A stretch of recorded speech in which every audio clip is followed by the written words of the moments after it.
IT job కోసం try చేస్తున్నారా? Coding ట్యూటర్లో ట్రైనింగ్‌తో పాటు stipend and 100% job guarantee.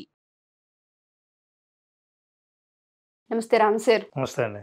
OCD ఈ మధ్య కాలంలో చాలా ఎక్కువగా వింటున్నాం ఈ పదాన్ని చెప్పొచ్చు. రిలేషన్షిప్లో కనుక మనం చూస్తే ఈ ఓసిడి వల్ల వచ్చే ప్రాబ్లమ్స్ ఏ విధంగా ఉంటాయి? అసలు ఓసిడి అంటే ఏంటి? ఎలా ఐడెంటిఫై చేయొచ్చు ఇది ఓసిడి అని? అంటే మనిషికి ఉన్న భయానికి, ఆందోళనకు పుట్టేదే OCD. So fear and anxiety ఇవి 2 ఒక్కసారి వచ్చినప్పుడు మనిషి ప్రవర్తనలో ఓసిడి ప్రవర్తన చూపిస్తాడు. అసలు ఓసిడి అంటే ఏంటంటే అబ్సెసివ్ కంపల్సివ్ డిజార్డర్. అసలు అబ్సెసివ్ అంటే ఏంటి? అనవసరమైన తీవ్రమైన ఆలోచనలు ఎప్పుడు వస్తుంటాయో వాటిని అబ్సెసివ్ అంటాం. అసలు ఓసిడి అంటే చాలామంది అనుకుంటారు, అందరూ చెప్పేది ఏంటంటే చేతులు ఎక్కువ కడుక్కుంటారు, తలుపు ఎక్కువ తాళం వేస్తుంటారు, ఎప్పుడు చెక్ చేసుకుంటారు, తుడిచిందో తుడుస్తారు, క్లీన్ చేస్తుంటారని. అంతకుముందే అసలు మనం ఆలోచించాల్సింది ఏంటంటే విపరీతమైన ఆలోచనలు, ఒకే మాటను ఒకే ఆలోచనని తిరిగి తిరిగి తిరిగి తెచ్చుకోవటం మైండ్లోకి, దాని గురించే ఆలోచించడం. కొన్నిసార్లు మాట్లాడుతున్నప్పుడు ఒక విషయాన్ని అదే మళ్ళీ మళ్ళీ చెప్పడం, చెప్పావు కదా ఇప్పుడు మళ్ళీ చెప్తున్నానండి, మళ్ళీ చెప్తారు, చెప్పనట్లే ఫస్ట్ టైం చెప్పినట్టే చెప్తారు, మైండ్లో అవే ఆలోచనలు వస్తుంటాయి. ఇది అబ్సెసివ్. విపరీతంగా ఒక దాని గురించి మాట్లాడడం, ఒక దాని గురించి ఆలోచించడం, వద్దనుకున్నా ఆపలేకపోవడం, ఇది అబ్సెసివ్ థాట్స్. అన్కంట్రోల్డ్. ఆ థాట్స్ ఏవైనా కావచ్చు. ఈ థాట్స్ భయం నుంచి వస్తాయి. సో ఆందోళన ఇది కంపల్సివ్ అంటే ఈ భయం నుంచి బయటపడాలంటే ఆందోళనతో కూడిన ఒక యాక్షన్ చేయడం ద్వారా ఈ భయం నుంచి బయటపడవచ్చు అని అనుకుంటారు. ఫర్ ఎగ్జాంపుల్ భయాన్ని మనం ఓసిడి అన్నప్పుడు అబ్సెసివ్ కంపల్సివ్ డిజార్డర్ అని చెప్పాం. కాబట్టి అబ్సెసివ్ అంటే ఏంటి? నెంబర్ 1 డౌట్, అనుమానం అనేది అబ్సెసివ్ థాట్స్. ఇది ఒక్కొక్కసారి కొంతమంది కంపల్సివ్ లేకుండా అబ్సెసివ్ ఉండొచ్చు. అబ్సెసివ్ కంపల్సివ్ డిజార్డర్ ఇవన్నీ 3 ఉంటే దాన్ని ఓసిడి అంటాం. అబ్సెసివ్ ఉంటే విపరీతమైన ఆలోచనలు, విపరీతంగా మాట్లాడడం, అనవసరంగా అదే చెప్పిందే చెప్పడం, చేసిందే చేయడం, ఇవన్నీ అబ్సెసివ్. యాక్షన్స్ ఉంటే మళ్ళీ ఓసిడి అవుతుంది. సో నెంబర్ 1 డౌట్ ఏంటంటే స్టవ్ ఆఫ్ చేశానా నేను, సిలిండరు అరే మర్చిపోయాను అనుకుంటా, తాళం వేసానా, డౌట్. ఓకే, డౌట్స్ ఎక్కువ వస్తుంటాయి వాళ్ళు రోజు చేస్తున్న పని అయినా సరే. ఈ డౌట్ కూడా ఎప్పుడు వస్తుందంటే మీరు ఇల్లు దాటి వెళ్ళిపోయిన తర్వాత డౌట్ వస్తుంది. ఇప్పుడు ఫర్ ఎగ్జాంపుల్ మీరు రిలేషన్షిప్ అన్నారు, హస్బెండ్తో ఊరికి వెళ్తూ సిటీ దాటి వెళ్ళిన తర్వాత లేదా బాగా దూరం వచ్చిన తర్వాత హస్బెండ్కి చెప్పారనుకోండి, స్టవ్ నేను ఆఫ్ చేయలేదనుకుంటా అని అన్నారనుకోండి, ఓకే, ఇప్పుడు ఏం చేయాలి? వెనక్కి తిరిగి వెళ్ళాలి, చూడాలి. చూసిన తర్వాత 90% ఆఫ్ ద కేసెస్ మీరు ఆఫ్ చేసే ఉంటారు. అప్పుడు ఏంటి, మీరు అంత దూరం వచ్చిన వాళ్ళు ఇప్పుడు కుటుంబ సభ్యులకి ఏమనిపిస్తుంది? Irritating, angry. ఇంక వాళ్ళు ఎన్ని పేరులో పెడతారు, అవును నాకు డౌట్ వచ్చింది ఒకవేళ ఆఫ్ చేయకపోతే అని అంటారు. పైగా ఏ ఓసిడి ఉన్నవాళ్ళు వాళ్ళకి ఓసిడి ఉందంటే ఒప్పుకోరు. అవునండి డౌట్ వచ్చింది, నేను ఆఫ్ చేయలేదేమో అనుకున్నా, తప్ప పోతే పోయింది, అసలు ఊరికి పోయిపోయినా పర్వాలేదు కానీ వచ్చి చెక్ చేయడం మంచిది కదా, ప్రమాదం జరిగేది కదా. గ్యాస్ సిలిండర్ ఆఫ్ చేయకపోవడం, తలుపు తాళం వేయకపోవడం, ఇవన్నీ. సో నెంబర్ 1 వచ్చేసి డౌట్. సెకండ్ది వచ్చేసి కంటామినేషన్. అంటే కంటామినేషన్ అంటే అర్థం ఏంటంటే దుమ్ము అయి ఉంటుందేమో, చెడిపోయి ఉంటుందేమో, తాకితే జబ్బులు వస్తాయేమో, అయ్యో వాళ్ళు ఎక్కడెక్కడ చేయబెట్టుంటారో తెలియదు, బస్సులో కూర్చుంటే లేదా డోరు హ్యాండిల్ తాకితే ఏమవుతుందో, పట్టుకోరు చాలామంది, చేత్తో పట్టుకుంటే జబ్బులు వస్తాయి, మనకు నష్టము, ఈ కంటామినేషన్ మనల్ని రోగాల పాలు చేస్తుంది అన్న భయంలో మొదటిదేమో అనుమానం, రెండోది కంటామినేషన్ వల్ల మనుషుల్ని తాకాలన్నా, వస్తువుల్ని తాకాలన్నా, తాకిన తర్వాత ఇవన్నీ భయం వేస్తూ ఉంటుంది. ఇవన్నీ థాట్స్ వరకే మనం చెప్తున్నాం. మూడోది సిమ్మెట్రీ అంటే ఆర్డర్. వీళ్ళ ఆలోచనలు ఏంటంటే అన్నీ ఆర్డర్లో ఉండాలి.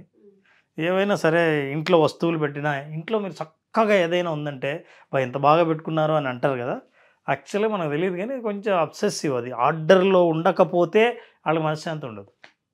ఇంట్లో వస్తువులు, దేవుడి సామాన్లు చాలా చక్కగా పెట్టడం, చాలా క్లోత్స్ బాగా పెట్టడం, ఆ తర్వాత చెప్పులు ఆర్డర్లో ఉంచడం, టేబుల్ మీద మీరు వర్క్ చేస్తుంటే అది ఆర్గనైజేషన్లో కానీ ఇంట్లో కానీ టేబుల్ మీద అన్నీ చక్కగా ఉండడం. అందుకే వీళ్ళని మీరు ఎవరైనా ఆ గదిలోకి ఎంటర్ అయ్యి ఏదైనా అట్లా కొంచెం కదిలిచ్చినా వెంటనే గుర్తుపడతారు. ఎవరో వచ్చారే, ఎందుకు చేశారని వెంటనే తేడా గుర్తుపడతారు. అంటే దాన్ని భరించలేరు. సో డౌట్ ఒకటి, కంటామినేషన్ ఒకటి, మూడోది సిమ్మెట్రీ అంటారు, ఆర్డర్. ఈ మూడిటికి సంబంధించిన విపరీతమైన ఆందోళన వాళ్ళలో ఉంటుంది. ఇక కంపల్సివ్, ఇప్పుడు అబ్సెసివ్ అయిపోయింది. విపరీతంగా ఆలోచించడం, అయ్యో చేతితో తగిలితే ఏమవుతుందో, జబ్బులు వస్తాయి, మనం ఇది చేయకపోతే ఏమవుతుందో అని. ఈ ఏమవుతుందో అన్న భయం నుంచి కంపల్షన్ యాక్షన్స్ అవి. అంటే ఏంటి, చేస్తారు. ఫర్ ఎగ్జాంపుల్ నేను చేతులు కడుక్కునేటప్పుడు ఆ ట్యాప్లో నీళ్ళు ఇక్కడ మాత్రం నీళ్ళు పడలేదు, ఒక్క నిమిషం లేచి కూర్చొని వెళ్ళి మళ్ళీ ఒక్కసారి బాగా కడిగి, ఇది కడిగాను, ఇక్కడ అవ్వలేదు నీళ్ళని కడిగాను, కానీ ఇక్కడ కడగలేదు కదా సరిగా, ఒకసారి ఇట్లా కడిగి వస్తాను, యాక్షన్ తీసుకుంటాను. ఒక్కసారి ఇంటికి వెళ్ళి తలుపు తాళం వేసాను లేదా ఒకసారి చెక్ చేసి లాగి చూద్దాం. అంటే భయం వేస్తే, ఇప్పుడు ప్రతి మనిషికి ఉంటుందండి అబ్సెసివ్ థాట్, భయం ఉంటుంది, ఆందోళన ఉంటుంది. ఈ భయాన్ని ఆందోళనను కలిపి ఈ ఆందోళన తగ్గేదాకా వాళ్ళు యాక్ట్ చేస్తారు చూసారా, ఒక బిహేవియర్లో ఇన్వాల్వ్ అవుతారే, దాన్ని ఓసిడి అంటాం. నేను తలుపు తాళం వేసానా, వేసే ఉంటాను లేదండి, ఇది జనరల్గా వేస్తాం కదా అని అనుకోవటం కామన్. ఎలాగైనా సరే ఇంటికి వెళ్ళి చేయాలి, ఎక్కడికైనా ఎంత దూరం వచ్చినా సరే ఇంటికి వెళ్ళి చెక్ చేస్తే తప్ప నాకు ఆందోళన తగ్గదు, నాకు భయం పోదు అన్నది అప్పుడు డిజార్డర్ అవుతుంది.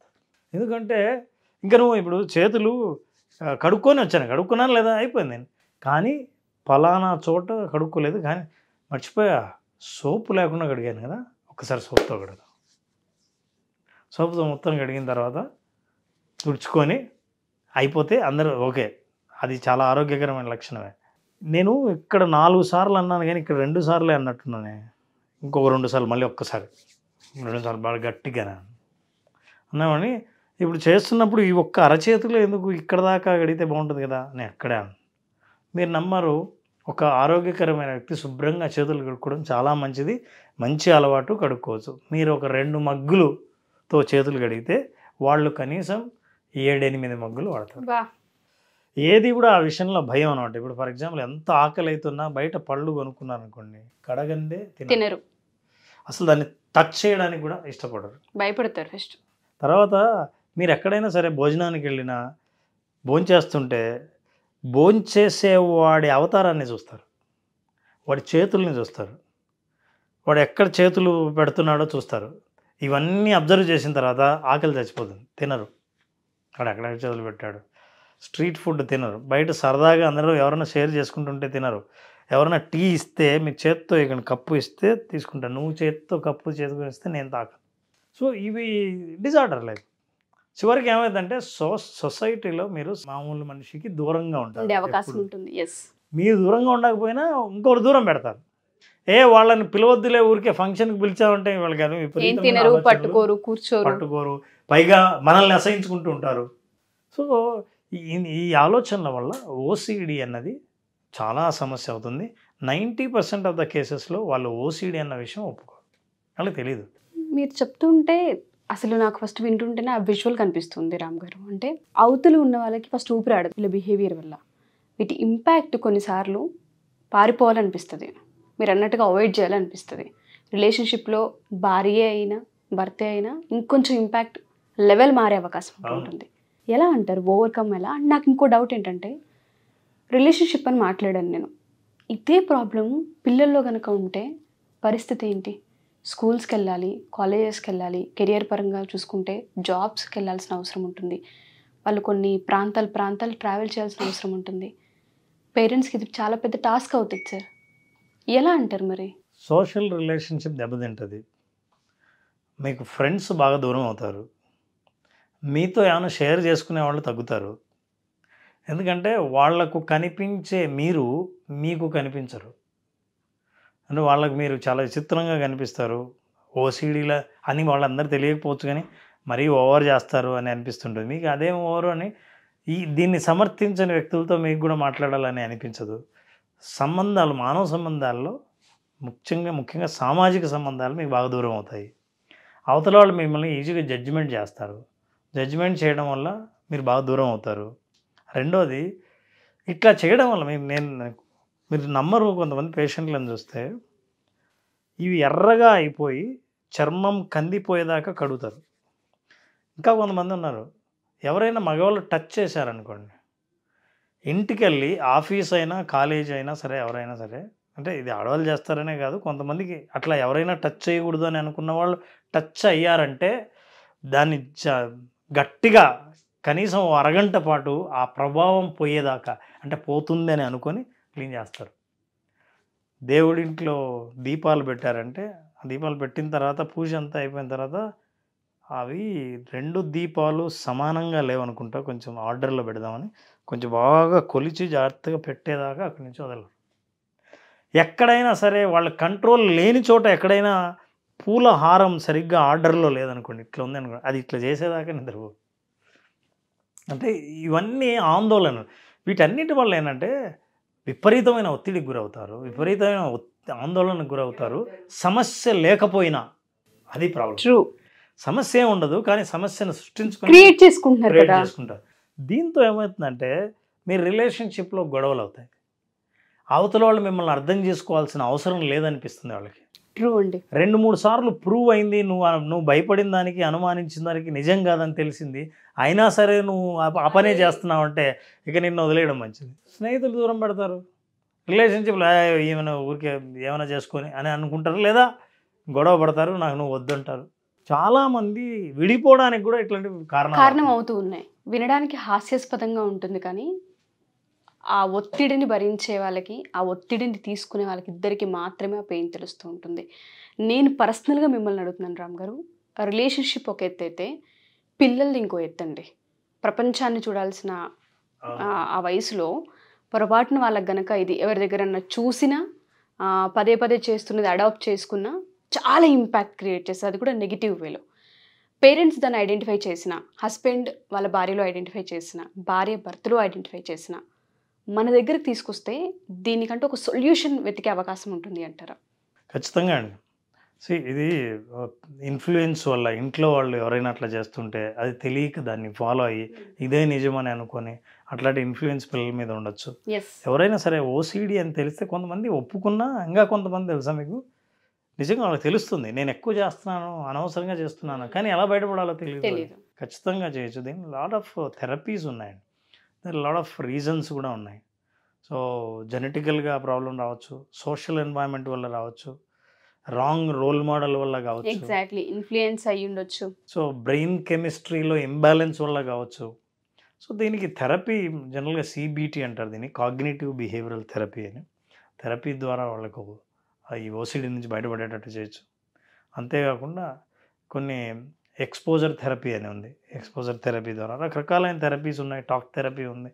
సో వాళ్ళను ఈ థెరపీ ద్వారా దాని నుంచి బయటపడేటట్టు చేయొచ్చు, ఆందోళనను తగ్గించవచ్చు. ఎందుకు ఇట్లా బిహేవ్ చేస్తారంటే ఆందోళన పెరిగి భయం కలిగినప్పుడు భయం నుంచి బయటపడాలంటే ఆ పని చేస్తేనే భయం నుంచి బయటపడతారు. అది దేవుణ్ణి మొక్కేవాళ్ళు కానీ, విపరీతంగా ఈ పని చేయకపోతే ఏం జరుగుతుందని భయపడేవాళ్ళు కానీ, అవసరమైన దానికంటే ఎక్కువ చేసేవాళ్ళు కానీ, ఆ పని చేస్తేనే వాళ్ళు ఈ ఆందోళన నుంచి బయటపడతారు. చేయవలసిన అవసరం లేకుండా మీరు ఎలా కన్విన్స్ అవుతారో చేసేదే థెరపీ. సో సరే, థెరపీ ద్వారా ఖచ్చితంగా వాళ్ళని దాని నుంచి బయటికి తీసుకురావచ్చు. అసలు మీరు చెప్తుంటే నాకు యాంగ్జైటీ వస్తుంది. అంటే ఆ విజువల్ నాకు కనిపిస్తుంది రామ్ గారు. అంటే ఏ విధంగా ఉంటుంది, ఫ్యామిలీలో అయినా, స్కూల్లో అయినా, బయట వాతావరణంలోనైనా తెలియకుండానే అవాయిడ్ చేయడం కావచ్చు, వీళ్ళు దూరంగా రావడం కావచ్చు, సమాజానికి మాత్రం వెలివేసిన వల్ల అయిపోతుంటుంటారు. ఎవరైనా సరే మా ఈ ఎపిసోడ్ కనుక మీ దాకా వచ్చి మీ ఇంట్లో లేదా మీ చుట్టుపక్కల ఎవరినైనా మీరు గమనించినా, మీ ఆఫీసెస్లో ఉన్న పిల్లల్లో ఈ బిహేవియర్ని చిన్నప్పటి నుంచి చాలామంది పేరెంట్స్ అంటుంటారు వీళ్ళకి ఓసిడి ఎక్కువ అని, చాలా కామెడీగా మనం అంటాం, కానీ కొన్నిసార్లు గమనించండి, వాటిని మనం ఐడెంటిఫై చేయొచ్చు.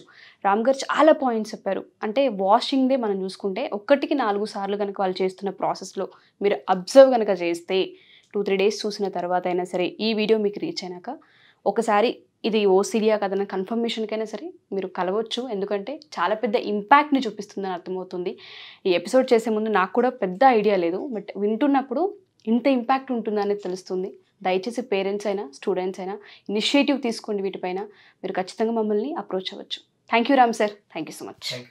విజువలైజేషన్ కంప్లీట్ ప్రాక్టీస్ అనేటువంటి సెషన్ మీద క్లాస్ ఒకటి ఉంటుంది అని చెప్పేసి అనుకుంటున్నారు. అయితే ఎప్పుడు అవకాశం ఉంటుంది? నారాజు 31st ఆగస్ట్న విజువలైజేషన్ ప్రాక్టీస్ చేస్తున్నాం. విజువలైజేషన్ ఓన్లీ ప్రాక్టీస్ అనే ప్రోగ్రామ్ని 5 days పాటు చేస్తున్నాం. చాలామందికి కాన్సెప్ట్స్ అద్భుతంగా అర్థం చేసుకుంటారు, దీనికి సంబంధించిన పుస్తకాలు చదివారు, ప్రోగ్రాంలు అటెండ్ అయ్యారు, ఇన్ఫర్మేషన్ అబండెంట్గా అందరికీ దొరుకుతూ ఉంది. ఇప్పుడు ఇన్ఫర్మేషన్ కాదు కావాల్సింది, తెలిసింది తక్కువైనా ప్రాక్టీస్ చేయడం చాలా ఇంపార్టెంట్. ఆ ప్రాక్టీస్కి అనుకూలంగా 45 నిమిషాల పాటు రోజు ఓన్లీ ప్రాక్టీసే. విజువలైజేషన్ అన్న దాంట్లో డీప్గా వెళ్ళి ఆ విజువలైజేషన్ ఇచ్చే అనుభవం ఏంటో తెలుసుకోవాలని అనుకుంటే ఈ 5 రోజులు ఒక్కొక్క రోజు ఒక్కొక్క అనుభవంతో 5 రోజుల పాటు విజువలైజేషన్ ఎక్స్పర్ట్గా మారే అవకాశం వాళ్ళు పొందాలంటే ప్రేక్షకులు ఖచ్చితంగా విజువలైజేషన్ ఓన్లీ ప్రాక్టీస్, ప్రోగ్రామ్ పేరు కూడా ఓన్లీ ప్రాక్టీస్, 5 రోజుల పాటు ప్రాక్టీస్ని ఒక్కొక్క సెన్స్ని యాక్టివేట్ చేసే ప్రాక్టీసెస్ మనం చేస్తున్నాం.